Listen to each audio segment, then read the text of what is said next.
Alright, so you think you know Portugal? You've hit the Algarve, seen the postcards, maybe even got the t-shirt. But let me tell you, there's a whole other side to this country's coastline. A wilder, more secretive side that most people fly right over. Think you've seen all of Portugal's coastline? Think again. Beyond the popular Algarve lies a world of secluded coves, untouched sands, and cliffside wonders waiting to be discovered. We're talking about places where the only footprints in the sand might be your own, where the sound of the waves isn't competing with 1,000 beach umbrellas. My goal is to explore these secret places. Forget the tourist traps, the overcrowded hotspots. We're going off the beaten path, literally. We're talking hikes, hidden trails, maybe even a sketchy boat ride or two. Because the best places, they're never easy to get to. But trust me, what we're about to find is worth every bit of effort. This isn't just about finding pretty beaches, it's about finding that raw, unfiltered beauty that Portugal still holds close. So buckle up, or lace up your hiking boots. We're diving deep into the parts of Portugal that don't make it into the glossy travel brochures. We're going to explore 6 incredible beaches, each with its own unique story, its own challenge, and its own insane beauty. This is the real deal, the stuff that makes you feel alive. Ready to see a Portugal you never knew existed? Let's do this. First up, Praia da Ursa. Now this isn't your grandma's beach, there's no boardwalk, no ice cream stands, no easy way in, and that, my friends, is exactly what makes it epic. They call it one of Portugal's most breathtaking beaches, and they are not kidding. We're talking rugged, raw, and ridiculously beautiful. The kind of place that makes you feel small in the best possible way. The cliffs here aren't just cliffs, they're monumental sculptures carved by the Atlantic. The waves? Wild. They crash against these dramatic rock formations with a power that you can feel in your chest. This isn't a gentle lapping, this is nature showing off.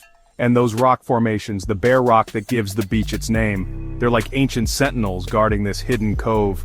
It's the kind of landscape that photographers dream about, where every angle is a postcard but a raw, untamed one. You could spend hours here just watching the ocean battle the land. Now about getting here. There are no roads, let me repeat that, no roads.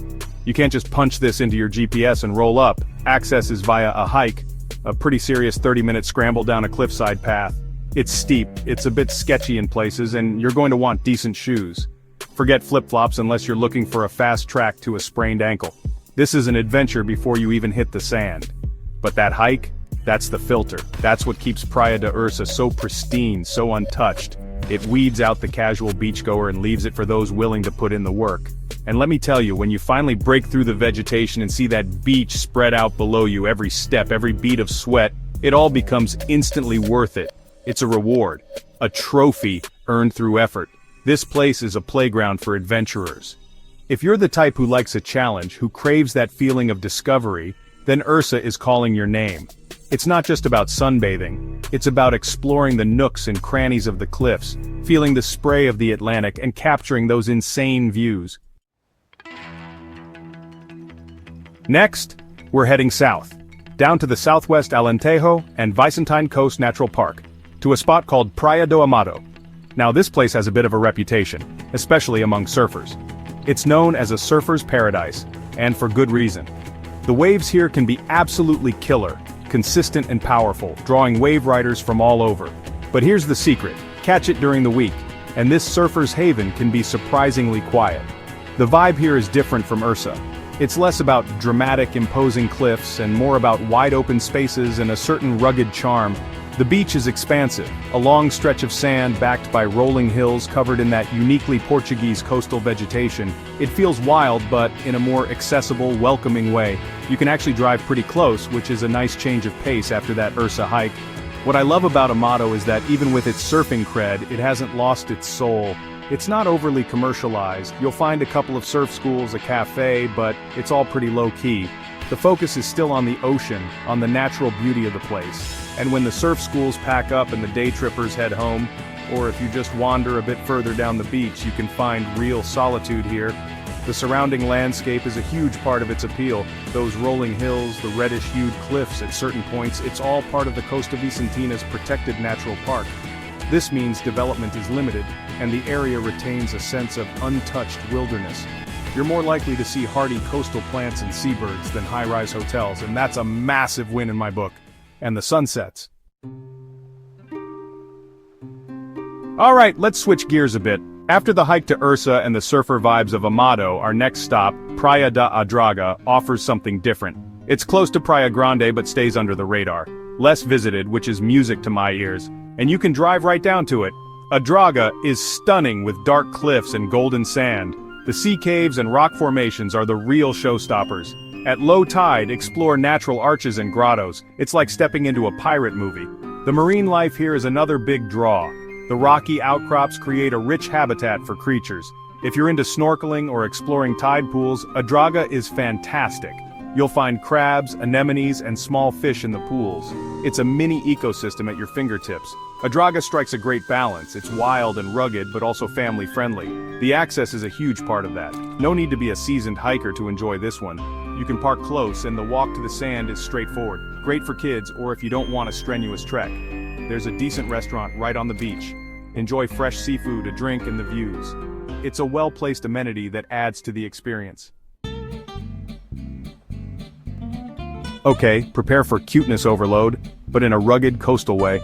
Our next beach, Praia da Samaquera, isn't one giant expanse of sand. Instead, it's a collection of small coves tucked away at the base of some seriously impressive cliffs. This place feels like a secret, a little string of pearls hidden along the Sines coastline just south of Porto Covo. It's intimate, it's charming, and it's absolutely beautiful. Imagine this, golden sand, turquoise water that's so clear you can see the bottom, and all around you, these protective cliffs dotted with wildflowers, especially in the spring.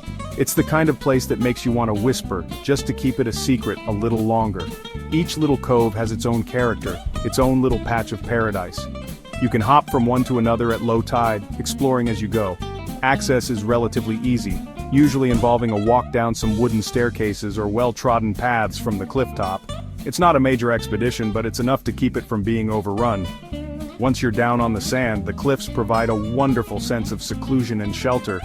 It's the perfect spot for a quiet afternoon, away from the hustle and bustle. This is the beach you dream of for a picnic. Seriously, pack some good cheese, some fresh bread, maybe a bottle of Vinho Verde, and find your own little cove. Get ready for this one, because Praia da Ribeira do Cavalo is often whispered about with a certain reverence. They call it the Caribbean of Portugal, and while that's a big claim, especially for the Atlantic, you kind of see why when you get there.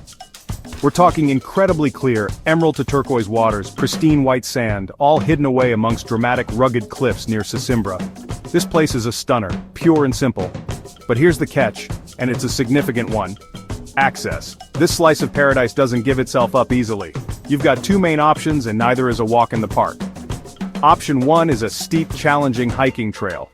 It's not super long, maybe 20 to 30 minutes, but it's uneven, involves some scrambling, and you need to be sure-footed.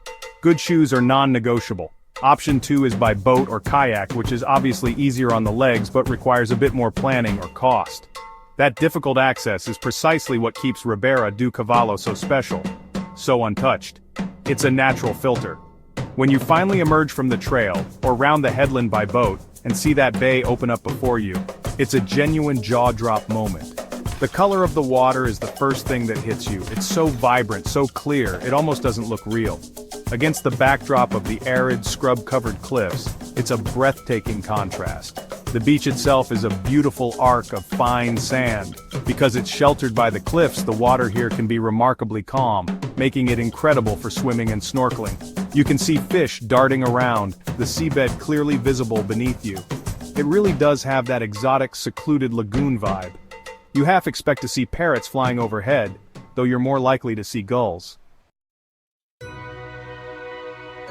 For our final stop, we're heading to a beach with a truly unique feature and a fascinating bit of history. Praia do Barril, located in the heart of the Ria Formosa Natural Park in the eastern Algarve. Now, I know I said we're going beyond the Algarve, but this isn't your typical Algarve tourist magnet. Barril offers a different kind of experience, a blend of history, nature, and surprising tranquility. What makes Barril instantly memorable is the Cemitério das Ancoras, the anchor graveyard. As you approach the main beach area, you're greeted by hundreds of rusted anchors, neatly arranged in the sand dunes. These aren't just decorative, they're a poignant tribute to the region's once thriving tuna fishing industry.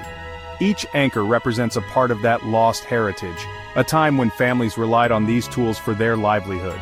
It's incredibly atmospheric and a bit haunting. Getting to Praia da Ursa is part of the charm. You can walk from the mainland at Pedras del Rey, which is a pleasant stroll of about 1.5 kilometers alongside the lagoon. Or, for a bit of fun, especially if you have kids or just want a novel experience, you can take the mini tourist train. This little train chugs slowly across the salt marshes and sandbanks of the Ria Formosa, offering lovely views of the lagoon ecosystem. It was originally used to transport supplies to the fishing community. The beach itself is vast. We're talking miles of fine golden sand stretching as far as the eye can see. Because it's so big, even on a busier day, you can easily find your own quiet spot by just walking a little further along the shore. The water is generally calm and warm, typical of this part of the Algarve, making it great for swimming and relaxing. So there you have it, 6 beaches, 6 completely different vibes, 6 reasons to look beyond the usual tourist trails in Portugal. Portugal's coastline is more than just the Algarve, or at least more than just the parts of the Algarve everyone already knows. From hidden beaches surrounded by cliffs that you have to sweat to reach, to serene spots where nature reigns and history whispers from the dunes, there's a secret side of Portugal waiting for you to explore. It's wild, it's beautiful, and it's out there. What I hope you take away from this isn't just a list of cool beaches, but an inspiration to explore, to look for those little-known spots, to take the path less traveled, whether it's in Portugal or anywhere else. The world is full of these hidden gems, places that offer a deeper connection, a more authentic experience. Pack your curiosity, leave the crowds behind, and discover a side of Portugal you never knew existed, or a side of anywhere for that matter. The adventure is in the seeking, in the effort, and in the moments you find yourself somewhere truly special, maybe even all alone. These places remind us what travel can be about: discovery, awe, and a little bit of that "I can't believe this place is real" feeling. So, go find it. Like this video if you love coastal escapes. Subscribe for more hidden gems across Europe. Which beach would you visit first? Comment below.